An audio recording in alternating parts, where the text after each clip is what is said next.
I was tired of lying to people about who I was. I've spent most of my life in the closet, and I refuse to exchange one closet for another.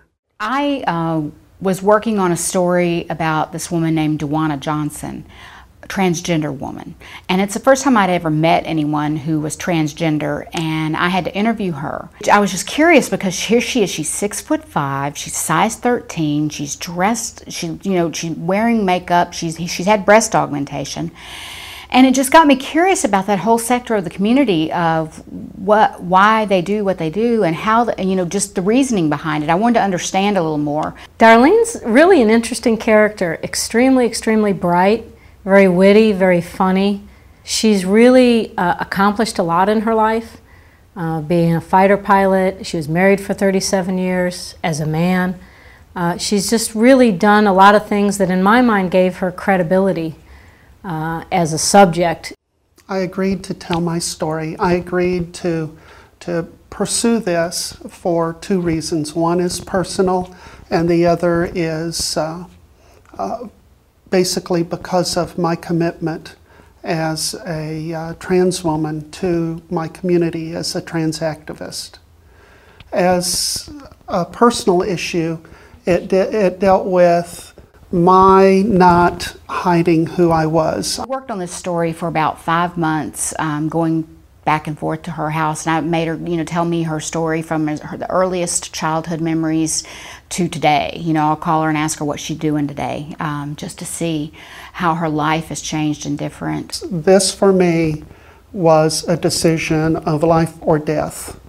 If I did not transition, I fully believe that I would be dead right now. What I came away with was that is sadness. There's a sadness and a happiness with her. She's very sad about what she lost because she paid a huge price to do this. The cost of losing my relationship with my child, losing a marriage of over 35 years.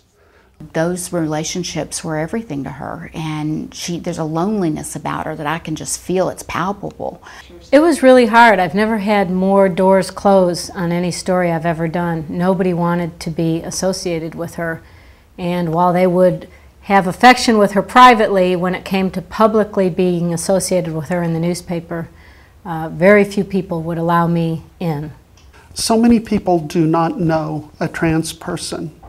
What I am hoping for is for them to realize that we're not what people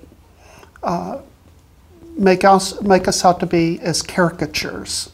I don't expect people to embrace this choice or this lifestyle, but I guess I would hope that our community would understand this dilemma a little and just be a little bit more compassionate towards these people. Well, I hope that people will learn from her about tolerance of other people's lives and what other people are going through internally, and not be so judgmental of people and what they're going through and judging people, because they don't know what's going on inside their lives. And she struggled with that her whole life, and really had expected to live her whole life as a man and never give in to what was inside of her, but it was killing her. It was emotionally and physically killing her. A lot of people knew me as very angry as a man.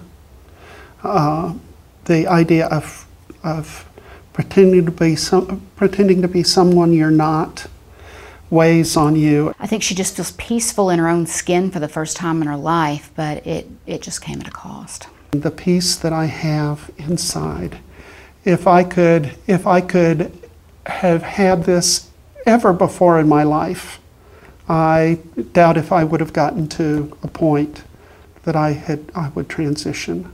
But the idea that I was congruent, I'm cogent, I am whole, I am honest about who I am for the first time in my life, that's invaluable.